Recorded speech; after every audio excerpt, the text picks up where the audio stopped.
உனக்கு இருக்கலாம் family problem. நான்லாம் ஃபேமிலிக்கே ப்ராப்ளம் மாப்ள. எனக்கு வாழவே பிடிக்கல.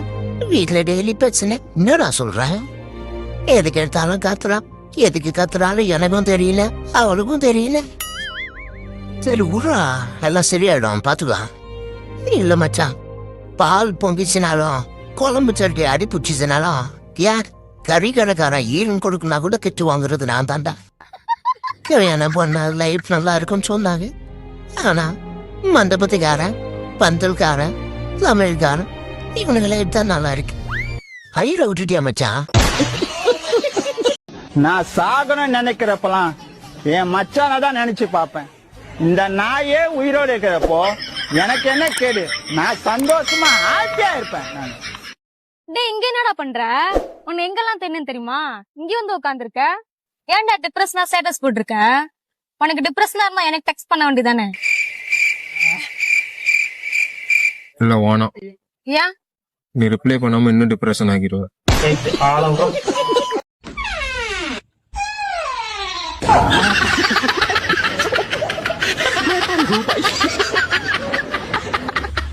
நாங்க எங்களுக்கு சளி பிடிச்சிச்சுன்னா 180 ml. 180 ml என்ன சிறப்பு? அது ஒரு சிறப்பு இருக்கு. என்ன சிறப்பு? ஓல்டு மங்க்னு பேரு. ரொம்ப லேட்டா இதாகுமா இல்ல உடனே கேக்கும். இப்ப எங்க நாங்க வாங்குற காஃப் வேணாமோ? அது இல்ல, நீங்க சளி ரன்னிங் நோஸ்னா ஆமா, ஓல்டு மங்கு. இருமலும் சேர்த்து இருந்துச்சுன்னா மேன்சன் ஹவுஸ். இரும்பி இரும்பி சளி வந்துச்சுன்னா இரும்பி சளி வந்தா லாமாற்றின்.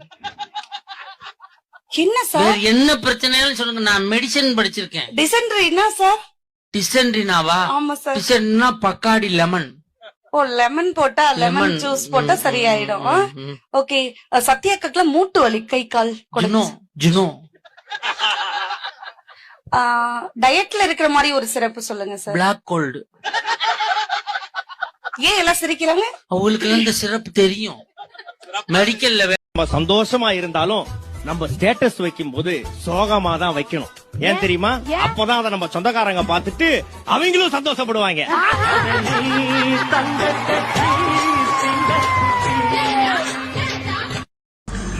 ஹஸ்பண்ட் டெய்லி பூ வாங்கிட்டு வராருன்னா ஒய்ஃப் மேலே உள்ள அன்பா இருக்கலாம்னு சொல்ல முடியாது. பூக்காரி மேலே உள்ள அன்பா கூட இருக்கலாம்ல. அழகான ஒய்ஃப் கிடைச்சா அதிர்ஷ்டசாலியா, அறிவான ஒய்ஃப் கிடைச்சா அதிர்ஷ்டசாலியா? என்ன சொல்றாருன்னா ஒய்ஃபே இல்லாம அதிர்ஷ்டசாலி. ஏண்டி, நல்ல பணக்கார வீட்டு மாப்பிள்ளைய பார்த்து கல்யாணம் பண்ணி போயிருக்கலாம்ல. என்னை மாதிரி ஒரு பிச்சைக்காரனை கல்யாணம் பண்ணிட்டு ஏன் இப்படி கஷ்டப்படுற? யாரு பிச்சைக்காரன்? என் புருஷனா பிச்சைக்காரன்? இந்த உலகத்துல பெரிய கோடீஸ்வரனா அது என் புருஷன் தான்.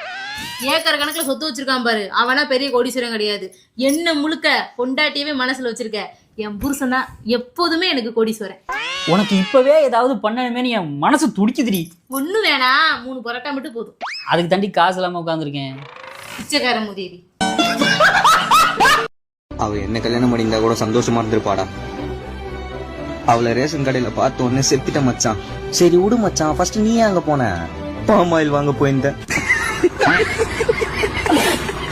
நான் கேக்குற கேள்விக்கு கூகுள்ல தேடாம பதில் சொல்லுங்க. கேளுங்க. மனித உடல்லையே மிகப்பெரிய உறுப்பு எது? கண்ணு. மிகப்பெரிய காலு. சரியான பதில நீங்க சொல்லுங்க. வாழ்க்கையில 2 விதம். இப்படித்தான் வாழணும்ன்றது ஒரு விதம், எப்படியும் வாழலான்றது இன்னொரு விதம். அடுத்தவங்க வாழ்க்கையெல்லாம் கெடுக்கிறவங்க நல்ல உல்லாச ஊஞ்சல்லாம் ஆடிட முடியாதுங்க. ஏன்னா முன்னாடி போற ஊஞ்சல் பின்னாடிதான் வந்தாகணும். சில நேரங்கள்ல கீழையும் விழலாம். நான் சொன்னது உண்மைதானே? என்னங்க வேலை கிளம்பிட்டீங்களா? போகும்போது நான் டைலர் கல்ல இறக்கி விட்டுருங்க. நான் ஜாக்கெட் தைக்க கொடுத்து வச்சிருக்கேன், வாங்கிட்டு வந்துடும். அப்படியே ஏடி ஜாக்கெட் தானேடி, நான் வேலையை முடிச்சுட்டு வரும்போது வாங்கிட்டு வரேன். என்னங்க வரும்போது அப்படியே காய்கறி எல்லாம் வாங்கிட்டு வந்துருவோம், அதுக்கு தான் சொல்றேன். தோப்பர், காய்கறிலாம் நீ வாங்குற வேலை வச்சுக்காத. உனக்கு காய்கறி எல்லாம் வாங்க தெரியல, அதையும் நான் வாங்கிட்டு வரேன். எவ்வளோடா ஏத்தி போற வண்டியில? என் அப்பா வாங்கி கொடுத்தாண்டா வண்டி. எவ்வளையும் இல்லடி, நீ வரும்போது நடந்து வருவியா, அதுக்கு தான் சொன்னேன். எல்லாம் எனக்கு தெரியும்டா. யாரு? பவித்ரா தானே? பவித்ராவா? அப்படிலாம் ஒண்ணும் இல்லடி. அவ வீட்ல இருந்து கிளம்பி ரோட்டு மேல போவா, அப்பதான் நீ வண்டி எடுத்துட்டு போவ. எங்க அந்த முக்குட்ட போய் ஏத்திக்கிறதா? தோப்பாரு அவளை நான் என் வண்டியில ஏத்தவே மாட்டேன். எதுவும் பேசாதடி. நீ கம்னரியா அந்த சக்கல்ட்டி இன்னைக்கு நான் என்ன பண்ற பாரு. எவ வீட்டு வண்டியில எவ இறங்கிட்டு போறது? ஆகா வரிஞ்சு கட்டிக்கிட்டு போறல இன்னைக்கு என்ன நடக்க போகுதுன்னு தெரியல. இந்தாடி. டேய் லைஃப்ல ஜெயிக்கணும் முதல்ல உழைக்கணும்டா. முதல்ல குளிக்கணும் கம்னாட்டி, குளிக்கணும். குளிச்சு 10 நாள் ஆகுது. போய் குளி போ. சானியா உழைக்கணும் மாப்பிள்ள, உழைக்கணும். ஆண்கள் எப்பவுமே மரணத்தை பார்த்து பயப்படுறதே கிடையாதுங்க. அவங்க பயப்படுற ஒரே விஷயம் தனக்கு பின்னாடி தன்னோட குடும்பத்தோட நிலைமை என்ன அப்படிங்கறது பயம்தான் அவங்களுக்கு. வேற எதுவுமே கிடையாதுங்க. உண்மையா இல்லையா நீங்களே சொல்லுங்க. கோவம் எல்லாத்துக்குமே திமிராதாங்க தெரியும். அது அனுபவிச்ச நமக்கு தான் தெரியும் அது வேதனையோட வெளிப்பாடுன்னு. தண்ணி மாதிரி இருக்க கத்துக்கோங்க. ஏன்னா அதுக்கு ஒதுங்கி போகவும் தெரியும், கோவம் வந்தா ஒட்டு மொத்தமா அடிச்சுட்டு போகவும் தெரியும். எப்பவுமே மத்தவங்க எழுதணும்னு நினைக்கிற பேப்பரா நீங்க இருக்காதீங்க. நீங்க எழுதணும்னு நினைக்கிற பேனாவா இருங்க. உங்க வாழ்க்கை உங்க கையில தான். மனைவியை உட்கார வச்சு ஓட்டிட்டு போனா ஏன் போலீஸ் வண்டியை நிறுத்த மாட்டாங்க சொல்லுங்க? ஓ தெரியுமே. அது எனக்கு மட்டும் இல்ல, எல்லா ஆண்களுக்குமே தெரியும். ஏற்கனவே அவன் பிரச்சனையை கூட்டிட்டு போறான். இதுல நாம வேற எதுக்கு கூடுதலா பிரச்சனையை கொடுக்கணும்னு தான் விடுறாங்க. வேலைக்காரிக்கு சம்பளம் கொடுக்கறோம், வீட்டுக்காரிக்கு சம்பளம் கொடுக்கறது இல்லைன்னு கேக்குறேன். நாங்க கேட்டிருக்கோமா? வேலைக்காரி அவ பாக்குற வேலை சரியில்லைன்னா போடினா அடுத்த வீட்டுக்கு வேலைக்கு போயிருவா. நான் வருஷத்துக்கு 6 வேலைக்காரி மாத்தி மாத்தி வச்சுக்கிருவேன். நீ போ சொன்னா போவியா? இல்ல மாத்தி வச்சுக்கிற முடியுமா? சொல்லு, நீ தான் தைரியமான ஆளத்தை சொல்லு.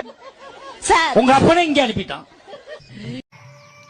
ஆண்கள் எப்பவுமே மரணத்தை பார்த்து பயப்படுறதே கிடையாதுங்க. அவங்க பயப்படுற ஒரே விஷயம் தனக்கு பின்னாடி தன்னோட குடும்பத்தோட நிலைமை என்ன அப்படிங்கறது பயம்தான் அவங்களுக்கு. வேற எதுவுமே கிடையாதுங்க. உண்மையா இல்லையா நீங்களே சொல்லுங்க.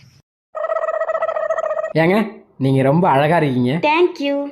உங்களை கடி ஒரு லக்கிங்க. தேங்க்ஸ்ங்க. ஆமா உங்க பேரு? பிருந்தா. உங்க பேரு? லக்கிங்க.